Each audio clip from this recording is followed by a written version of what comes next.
Kegiatan utamanya dulu lah. Kalau kegiatan utama memang ya itu tadi Kak, peningkatan kapasitas SDM. Jadi selalu mitranya kami itu adalah Kementerian Pemuda Olahraga. Jadi Kementerian Pemuda Olahraga itu selalu sinergi tentang program leadershipnya, program kewirausahaannya, dan program siaga bencananya.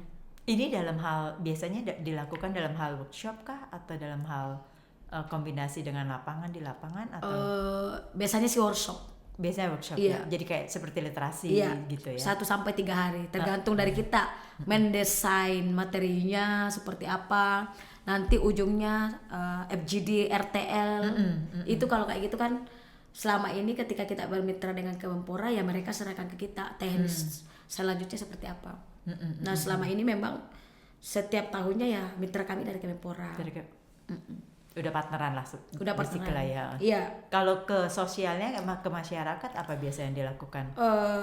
Kalau yang pengalaman kami waktu pandemi 1 juta hand sanitizer itu kami salah satu penggagasnya kerjasama dengan SKK Migas.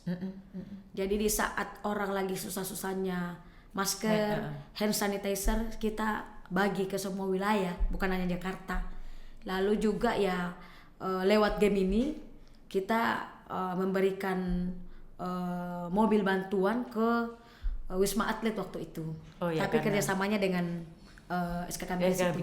Oke, berarti dalam hal mengeksekusinya, eksekutornya, ya distribusinya, distributor segala kami yang macam. Lapangannya. Jadi sebenarnya kalau kita lihat Gemini ini dari segi keanggotaan atau powernya itu seberapa besar sih? Waduh. ya kan, bingung kan? Emangnya enak. Saya minum dulu ini pertanyaannya. Mana kita bisa tahu power? Enggak, tapi kan minimal begini loh. Minimal kita tahu bahwa kalau kita ada sesuatu atau menggerakkan sesuatu, kita mempunyai kekuatan yang cukup untuk melakukan hal tersebut gitu dalam konteks apa? Apakah itu kecil, medium atau besar kan? Lain ceritanya. Itu kan lain ceritanya gitu. Tapi sampai seberapa kuat power itu kan tidak hanya dilihat dari kuantitatif, tetapi kan kualitatif juga bisa gitu kan. Oke, kalau itu kok kita jadi cerdas banget ya ngomongnya ya. Saya pikir bisa dilihat lah dari kegiatan-kegiatannya. Itu bagi saya menjadi salah satu ukuran. Ya kita hanya tidak dengan Kemenpora, kita juga dengan SKK Migas. Ya kami sampai keliling 5 provinsi dengan SKK Migas nih. Iya, dan memang karena peningkatan SDM tadi itu, waktu itu saya ditawarkan ini ada beberapa choice buku, termasuk yang saya pilih itu adalah judulnya Resolusi Konflik Kegiatan Hulu Hilir Migas versus Masyarakat. Bagi saya menarik, tapi saya bilang Pak Pimpinan izin. Saya nggak mau kalau hanya dari SKK Migas yang akan menjadi narasumber. Itu sama halnya lembaga saya menjadi penjabatan untuk sosialisasi. Tapi saya akan hadirkan yang paham dengan lingkungan, dalam hari ini Walhi, yang tahu bagaimana keadaan-keadaannya di lapangan. Sehingga ini menjadi titik match. Kemudian saya akan panggil akademisi. Lalu izin Bang, outputnya nanti yang saya akan mau capai dari roadshow beberapa provinsi ini adalah bagaimana tercipta satu buku yang hasil komparasi ini tadi dengan berbagai wilayah. Ini itu yang menjadi buku textbook atau buku saku atau buku saku. Nah ini yang saya posisi bargainingnya, dan itu dia oke. Akhirnya ya karena ini kan ngikutin migas yang ada di wilayah-wilayah itu ya. Ternyata ada lagi tuh di bawahnya. Ya titik pertama landingnya di Sulsel, baru ke Jambi, ke Kalimantan, Jakarta gitu-gitu.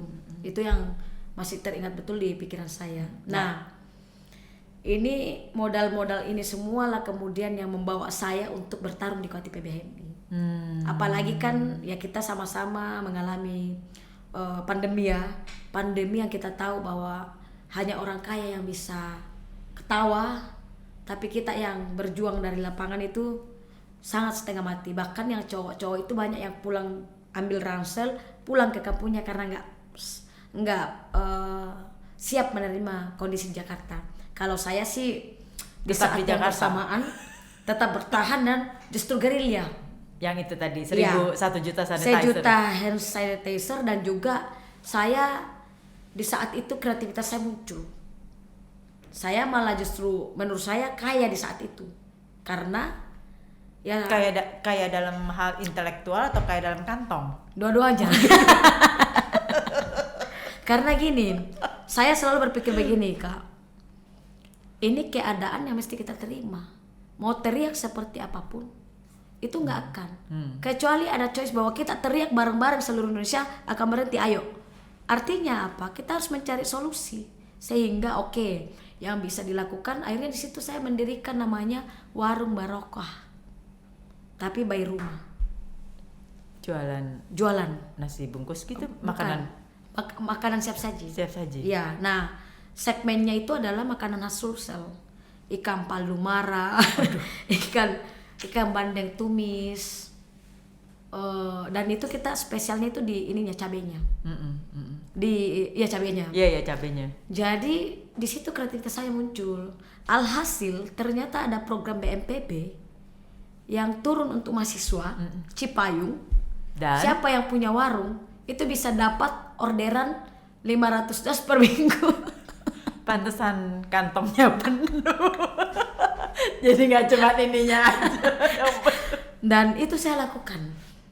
Itu kami yang terima, kami yang dapat. Saya saat itu tiap minggu udah punya masa. Karena dan ini terserah kita mau dalam teknisnya 1 hari 100 atau seperti apa, mau 2 hari dalam seminggu, terserah. Nanti titik pelaporannya kupon, orang ada yang datang makan di rumah, ada yang digojekkan, ada yang dikirim ke kantor organisasinya, pokoknya macam-macam. Kalau menurut Jen, kreativitas seperti ini ya didapat dari HMI atau karena memang pada dasarnya Ya Jen mungkin kreatif? karena saya ini ya, saya memang dari kecil saya terdoktrin bahwa bisnis. Saya sejak Maksudnya terdoktrin oleh apa? Oleh siapa? muncul dari diri sendiri. Background Kalau keluarga yang sih, kalau keluarga sih enggak, muncul dari sendiri. Misalnya saya SD, Kak, ya udah bawa SK ke sekolah. Jadi udah muncul.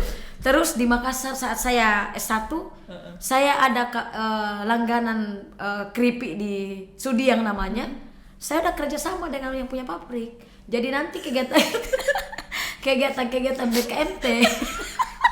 Awal banget loh. Iya, kegiatan Merah mukanya di. Oh begitu. kegiatan BKMT atau yang sifatnya besar itu Jen jadi suppliernya. saya di situ, tapi saya punya brandnya. Nah, lanjut lagi, saya ngambil barang di Makassar, saya kirim ke daerah, daster lah apalah, saya selalu Ini masih mahasiswa nih, masih sekolah. S1. Jadi memang saya udah dari kecil deh, dan memang dulu di kampung saya nggak tahu. Saya tahu banget yang pembuat kue, mereka tuh selalu suka kalau saya yang jualan karena katanya laku. Saya nggak ngerti ya, sehingga itulah yang saya munculkan. Tiba di Makassar, oh iya, dan itu setiap selesai kegiatan saya tidak hanya isi forumnya, tidak hanya melihat apa yang kurang sebagai panitia, isi perutnya tetapi juga. ya di luar saya, apalagi dia tahu saya kepanitiaan yang total, pasti ibu-ibu pejabat udah kadang beli 2 tapi simpan berapa gitu loh. Disitulah saya mencapaikan ke adik-adik bahwa kita harus hadir sebagai kreativitas pencipta, jangan hanya sebagai tangan di bawah. Dan itu yang saya ciptakan, Kak, sampai hari ini. Saya selalu berpikir bahwa lebih baik saya jual es batu tapi punya saya sendiri daripada jual emas tapi punya orang. Saya brand di kepala saya. Itu prinsip yang bagus sebenarnya. Iya, saya lakukan itu sampai hari ini. Nah, tadi lanjut ya. Akhirnya saya ingat saya per sore itu kita terima orderan dari umum, senior dari Sulsel semua tahu saya. Bayangkan kurang lebih 2 tahun mereka mau pulang nggak pulang, rindu dong dengan masakan sana. Oh, Saya buka PO dong. iya. Jadi per tiap buka puasa itu, Kak, saya ingat betul 1.950 sampai 1.500.000 itu keuntungan. Tiap hari itu. Iya. Bulan puasa. Bahkan ya berlanjut setelah bulan puasa, orang pengantin di hotel yang mau pisang hijau itu mereka order kayak gitu. Nah ini Jen bekerja sendiri atau mengkaryakan junior-juniornya atau orang-orang tetangga Saya kiri kalau kanannya? cuma saya tepar juga dong saya. Tapi kan ada tim. Orang-orang yang tergabung di lembaga Gemini inilah yang saya yang saya yang temani membantu. tim. Lalu tetangga-tetangga rumah yang saya lihat masih perlu dibantu itu saya hadirkan di saat packingan-packingan dan lain-lain. Nah setelah itu misalnya apa yang setelah pandemi itu apa yang Jen lakukan di luar sana? Ya kan ini nggak seterusnya kan? Nggak seterusnya. Ini pandemi Selesai saya dong. ciptakan lagi satu warung di Tugu Proklamasi. Itu saya dapat tempat. Itu asli modal nekat, modal gerobak. Jualan apa? Makanan itu tadi. Jadi akhirnya ada tempat. Jadi kalau di Tugu Makassar situ. ya, Kasus. jadi kalau Tugu Proklamasi itu Satpol PP-nya saya udah sering berurusan. Karena pandemi nggak bisa orang ini, tapi kita tetap nakal karena ini persoalan ini dan saya menjaga pedagang-pedagang yang lain. Nah maksudnya menjaga pedagang-pedagang yang lain tuh yang memang satu. Enggak, beda. Mereka udah punya titik tapi kan sering diganggu mereka lah. ini mikirin gimana perutnya bisa terisi kan, sering diganggu. Tapi kalau saya hadir pasti Satpol PP-nya hanya lewat. Kenapa begitu? Karena dia tahu ini alumni HMI, hati-hati gitu enggak ya? Saya nggak tahu, tapi kan sebelum kita masuk wilayah itu kan kita udah koordinasi udah kan sowan bahwa dulu ya kan. kita ini mahasiswa yang mau bekerja, nggak seperti mungkin yang orang pahami seperti apa gitu kan. Jadi sebenarnya Satpol PP itu manusiawi juga ya kalau Manusiawi. diajak ngomong ya. Iya manusiawi kok. Enggak Tapi ya kalau diambil kursi ya kita ke kantor. kita ke kantornya lagi ngambil gitu loh. Dan itu saya udah terbiasa. Ketika orang-orang yang jaga kak ini oke, nanti saya berurusan. Jadi saling kuat-kuatan. Nah, jadi bagi saya kak dengan proses pengalaman itu tadi yang membentuk mental. Saya sih kalau untungnya enggak lah ya, untuk mau kaya enggak lah. Tapi minimal memberikan spirit kepada orang-orang yang adik-adik HMI atau organisasi siapapun atau yang berjuang ke Jakarta bahwa hidup itu Jakarta keras. Tapi kalau kamu kreatif, kamu mau, itu enggak kok. Sehingga saya ingat betul di saat itu ya jam 3 subuh udah mesti di pasar. Sampai betul-betul kadang udah nggak bisa urus sendiri. Karena ya kita sibuk dengan produktivitas ini tadi. Tapi menghasilkan. Oh iya. Kan? Dan inilah yang kemudian saya dikenal dengan orang-orang Sulsel. Lalu ini pula lah yang menjadikan saya untuk lebih kuat bertarung di KTP BMI. Karena orang menganggap bahwa saya punya tempat yang kemudian itu saya ciptakan sendiri dan lain-lain. Gitu. Kalau enggak kan kita siapa dan modal siapa? Jadi terlihat Positif, positifnya. Ya. Ini sih kalau strategi kita udah pikirkan bahwa ketika saya melakukan ini maka ini yang muncul, ini berdampak ini, dan itu bukan karena hanya hoax, tapi betul-betul kita. Jadi berarti apapun yang Jen kerjakan itu sebenarnya mengimplementasikan dasar-dasar yang diterima pada saat HMI ya. Iya. Sebenarnya ya. Iya, jadi itu sebenarnya real bisa diimplementasikan. Iya. Enggak yang hanya teori. Kalau saya nggak tahu ya kak ya, karena saya selalu belajar dari pengalaman. Bagi saya untuk menciptakan suatu buku itu harus berasal dari pengalaman. Kalau buku belum tentu sama pengalamannya orang, teorinya orang. Nah, waktu itu ketika saya roadshow ke berbagai provinsi atas dasar berbagai hal tadi, prosesi perjalanan hidup, lahirlah buku saya namanya judulnya Menjadi Aktivis Merdeka. Ini judul yang sangat betul-betul saya pikirkan karena ini berat banget judulnya ya. Menjadi Aktivis Merdeka. Mana bisa? Iya, itu itu beratnya itu. Mana bisa? Jadi di buku itu ya dibuat bisa karena apa? Bisa merdeka dalam artian bahwa kita ini independen dengan apa yang kita dasari sebagai prinsip. Dan saya nggak pernah mengemis A, B, dan C, tetapi saya melakukan sesuatu untuk berkarya lalu mendapatkan benefit dari itu, sehingga itulah kemerdekaan saya. Itu berat judulnya, contoh yang bagus juga ya. Itu judulnya berat. Tapi sudah tahun berapa itu? Itu 2020. Pernah dibedah nggak? Pernah. Terus hasilnya apa? Setelah orang membaca dan banyak positifnya, karena itu jarang. Bagi saya kan kita meninggalkan legacy yang kemudian bisa menjadi referensi buat orang bahwa bagaimana sih idealnya, seperti apa, dan itu kan rentetan cerita yang saya nggak tambah dan nggak kurangi, tapi pengalaman hidup. Bahkan ada kader-kader yang sudah membaca datang ke saya menangis. Dek, kamu kenapa? Kak, luar biasa perjuangannya. Kenapa? Saya habis baca bukunya. Atau ada yang beberapa kafe tersimpan buku itu, pasti banyak yang WA. Dinda, lanjut ya. Luar biasa bukumu. Pengalamanmu dari A sampai ini, itu nggak gampang. Itu dianggap biografinya atau hanya sharing pengalaman yang Jane? Itu sebagai biografi sekaligus sharing pengalaman rentetan perjalanan dari mulai kampung, desa, siapa saya, sampai dengan kenapa bisa survive di Jakarta. Mesti baca bukunya ya. Nanti kalau kita tanya bagaimana survive Jakarta. Tapi terus terang ya, maksudnya kalau dari kampung, kita anggap aja dari kampung atau dari daerah. Nah tentunya ke Jakarta ada yang kenal dong. Iya. Nggak cuma sendiri aja kan. Nah yang kita kenal itu, atau boleh dibilang senior kita, ya kan, yang juga menggembleng kita kan, sama dengan sekarang kita menggembleng junior-junior kita. Betul nggak seperti itu? Betul, tapi kan kalau saya dulu kan didoktrin dulu dari gerakan perempuan. Saya di sosial gerakan perempuan dulu, baru masuk HMI.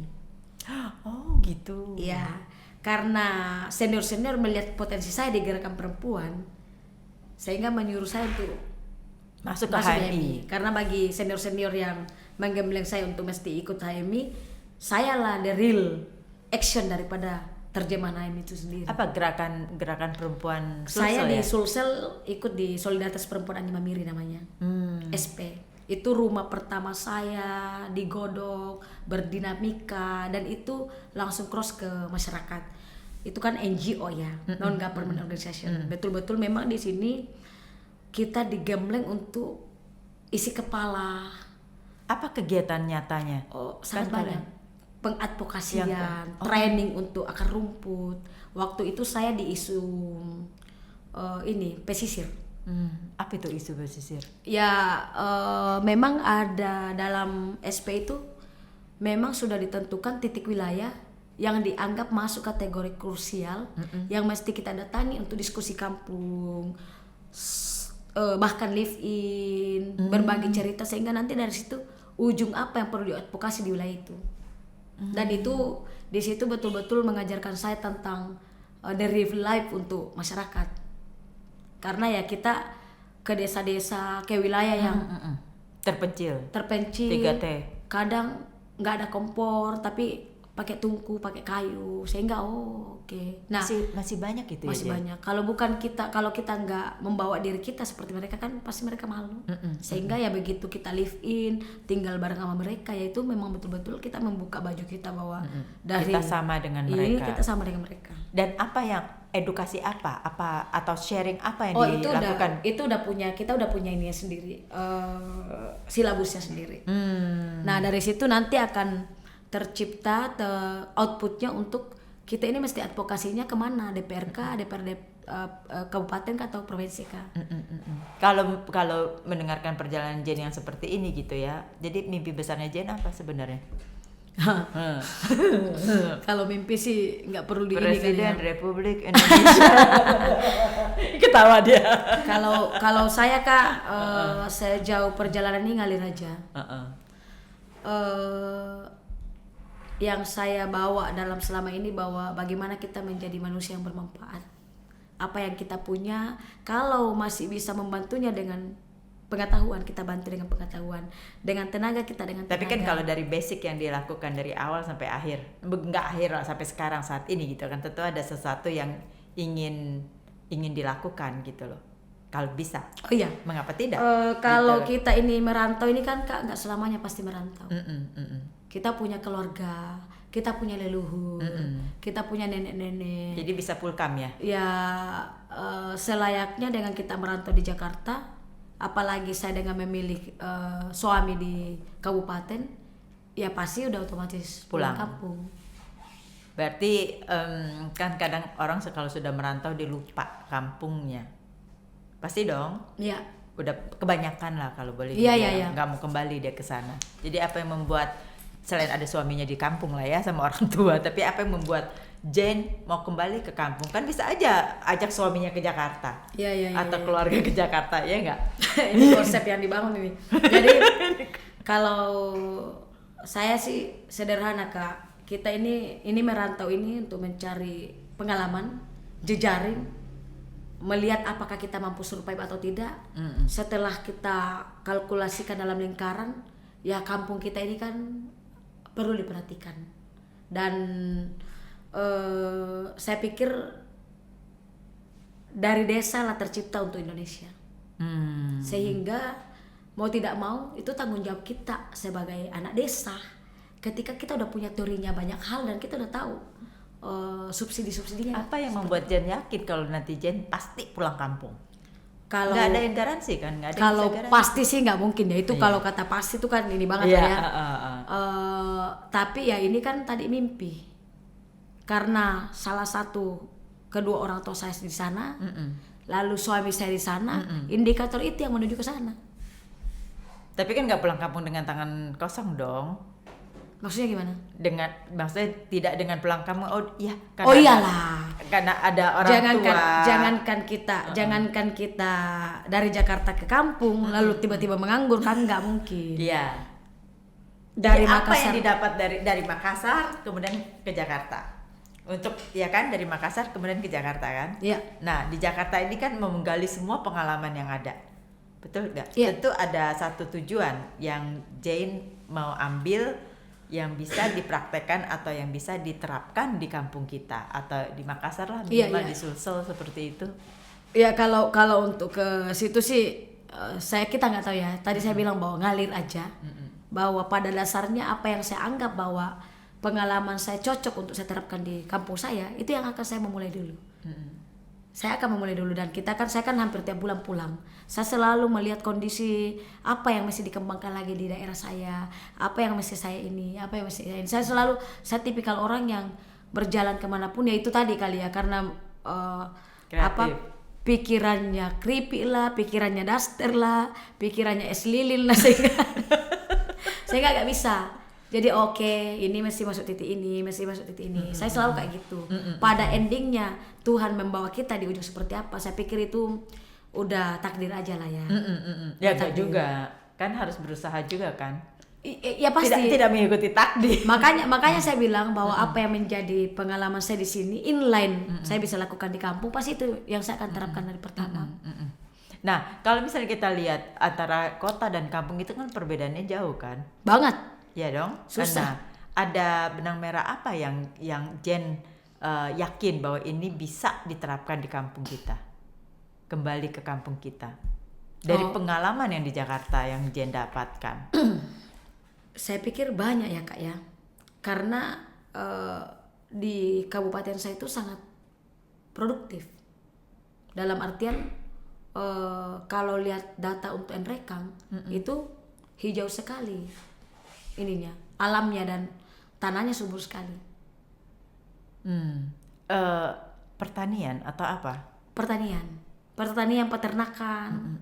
Di desa saya sendiri aja itu orang nggak pernah standby di rumah karena musim cengkeh, musim merica, coklat, vanili, apalagi jangka pendek itu berantakan. Jadi kalau di kampung saya itu orang pendatang yang menikah di situ pasti kebanyakan tukang gojek karena nggak mampu mengikuti mentalitas mereka yang hidup. Tapi bengang tukang gojek apa? Serius. Dan kan kenal. Tukang gojek now. Gitu loh. Karena nggak mampu mengikuti mentalitasnya. Kalau orang ke sana Kak kaget 5:30 orang udah berangkat, nanti 5:30 baru balik lagi.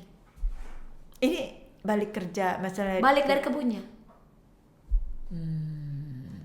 Sarjana yang dari sana, yang udah sarjana S1 bisa dibikin benteng rumah. Dan itu mereka nggak mau capek-capek karena begitu setelah selesai sarjana dia pulang lagi bercocok tanam, lebih banyak untungnya dibanding pergi jadi honor. Oh gitu? Ya, itu the real. Makanya belakangan terakhir ketika lihat datanya, Bagaimana itu? sangat menurun. Yang di zamannya saya kuliah berapa, di bawahnya saya berapa, di bawahnya saya berapa. Akhirnya orang tua berpikir, ngapain lagi kamu kuliah? Itu kok di sini aja jadi ini, itu kok di sini aja. Itu doktrin yang terbangun. Jadi berarti di kampungnya Jen itu nggak ada orang yang sekolah? Maksudnya nggak ada yang sekolah sampai tinggi? Maksudnya dia SMA aja nggak keluar kampung? Bukan, karena perginya dapat S1-nya lah, S2-nya lah. Mereka nggak mau capek-capek. Sehingga bagi mereka kembali ke kampung, bertani itu lebih banyak hasilnya. Muncul dong doktrin orang tua bahwa ngapain, itu aja kok Dapat duit dan banyak daripada sehingga jauh-jauh. udah banyak sekarang yang memilih anaknya sekolah menjadi kejuruan, skill langsung karena fenomena itu tadi. Bukannya itu memang baik zaman now sekarang digital? Iya, tapi kan karena ada faktor itu tadi Kak di awal. Mungkin kalau semua menjadi sarjana dan di mana, mungkin semua berbondong-bondong di kampung kan kayak gitu mindsetnya. Kalau orang ngambil jurusan bahasa Inggris semua ke situ. Itu realita di kampung. Orang semua buka bengkel semua. Tapi kok Jen bisa beda sendiri? Ya karena itu tadi udah ke Makassar, hijrah lagi ke Jakarta gitu loh. Tapi pasti ada dong maksud di daerahnya Jen sendiri di Nrekang misalnya gitu. Ada yang juga mengikuti jejaknya Jen. Ada. Pasti ada. Rata-rata angkatan saya udah beberapa yang jadi dewan sekarang. Tapi memang karena latar belakangnya ya. Maksudnya latar belakang apa nih? Ya karena Ekonomi di kampung mereka itu orang tuanya penguasa ekonomi. Oh, I see. Ya kalau mungkin saya bisa berteori sama dia, saya mau maaf bukan terlalu pede, tapi saya masih bisa ini. Cuma ya itu tadi di politik itu kan ya mesti seimbang semua kan. Mesti ada. Saya kadang aduh masya Allah, tapi ya itulah the real kehidupan hari ini. That's Gitu. good. Mestinya HMI itu berapa lama sih Jen sebenarnya? Kalau di PB itu 2 tahun kepengurusan, 2 tahun. Nah, saya cuma 1 semester kepengurusan saya di Kohati. Karena dengan segala dinamika, bagi saya ini di pikiran saya ya. Saya sudah sampai tujuan, yang lain lagi cari kos kaki, warna apa yang dia mau pakai. Jadi Jen terlalu cepat ke depan, speednya terlalu cepat. Ini pikiran saya. Ini pikiran saya sehingga ya saya nggak tahu saya sadar apa enggak, tapi di saat pleno di Bogor, kehadiran semua batko-batko, saya menyampaikan dengan sikap politik saya bahwa mohon maaf kepengurusan selanjutnya saya sudah selesai sampai ketemu kembali di perjuangan yang lebih luas. Dan itu saya terkenal Kak seluruh Indonesia. Sisa Pak Presiden yang belum telepon saya waktu itu. Dan mereka menelpon apa pertanyaan? Bertanya karena apa kan pertanyaannya kan kaget dong. Saya orang yang aktif, nggak pernah nggak hadir di saat kegiatan, silaturahmi dan lain-lain. Tapi tuh kenapa saya tiba-tiba mundurkan diri? Pasti semua orang bertanya ada apa. Nah alasannya? Ya kalau saya udah cukup lah pengabdiannya. Ya selesai. Pasti ada alasan yang sangat iya. dalam yang ya kalau saya itu tadi saya berpikiran bahwa saya mau maju, saya mau apa, tapi lah kok kayak gini, kok begini, sehingga bukan berarti bahwa tidak bagus, bukan. Tapi saya memilih jalur yang lebih cepat. Oke. Dan bisa dibuka ininya sampai judulnya itu Nurjana pamit dari kepengurusan Kohati PBHMI. Dan semua orang kagetnya itu karena ini kursi empuk yang bahkan kadang orang melanggar organisasi pun dia masih bertahan. Saya berjuang mempersiapkan perjuangan kurang lebih 3 tahun, cuma 1 semester, 1 tahun saya duduki lalu saya tinggalkan. Apa sih kamu gitu loh? Apa? Karena tidak sesuai dengan hati nurani? Ya. Atau ya kan? Kalau saya masih pada membawa hati. Jadi kalau menurut saya udah nggak sesuai dengan hati dan pikiran ya Selesai. saya selesai. Jadi sehingga saya nggak cocok dari tempat ini tanpa mesti saya meninggalkan nilai-nilai yang saya sudah pelajari. Gitu sih. Bagus. Dan itu hampir ketika saya ke kafe-kafe semua orang minta foto waktu itu. Karena bagi orang Di mana nih? Di Sulsel? enggak. Oh, di sini. Di sini apalagi saya di Sulsel. Iya, apalagi di sini. Di sini kan dia dari kafe ke kafe. Kamu nggak tahu. Nah, Jadi dia itu ratunya kafe ke kafe sebenarnya. bagi orang itu sesuatu yang nggak biasa. Dan itu sikap politik. Itu setelah saya mundur saya kaget juga. Saya benar nggak ya saya tadi yang ngomong. Tapi bisa sampai berapa lama berpikiran bahwa saya mau Kalau mundur? saya sangat cepat, Kak. Ketika saya anggap bahwa mentor saya sudah clear dengan rasionalisasi saya oke. Tapi kalau dia nggak clear, saya akan lanjutkan. Karena ini kan kita kan ada mentor-mentor kan. Nah, di ritme itu memang saya dengan ketua umum udah oke. Tum, izin ya saya pamit. Tapi tolong porsinya ini masih gerbong saya yang dudukin. Ya masih tetap ada adekku yang masuk. Dan dia setuju. Dia setuju, kalau enggak ya kita. Nah, Dan hubungan masih baik. masih baik pastinya. Ya waktu kongres kemarin terakhir Munas ya terbukti bahwa hari ini yang duduk sebagai ketua umum itu adalah gerbong saya. Adek Kohati sekarang ketua umumnya itu yang pertama sekali tinggal di tempat saya, di rumah saya di Matraman. Lalu dia kehadirannya di Jakarta karena dia lagi LKK di Pinrang. Saya ngisi materi, termotivasi dengan bahasa-bahasa saya bahwa jangan takut merantau, jangan takut ke Jakarta, sehingga dia menyusul saya ke sini. Hari ini dia menjadi ketua Kohati PB. Kemudian bendahara itu lepas dari tempat tinggal saya satu rumah itu setelah dia pelantikan. Jadi semua jadi dalam tanda Iya, kutip. kecuali sekretaris umum. Jadi gerbong saya ini semua Jadi yang orang semua hari lah ya. ini menduduki di situ. Tadi saya kembali bahwa bagi saya keberhasilan kita itu ketika yang lain ngantar kita hanya posisi apa, tapi kita ngantar orang lebih di atasnya itu. Karena ini kan ritme politik, orang lihatnya kita sebagai mentornya dan lain-lain, sehingga mereka jadi kan gitu. Bagus itu, hatinya bagus.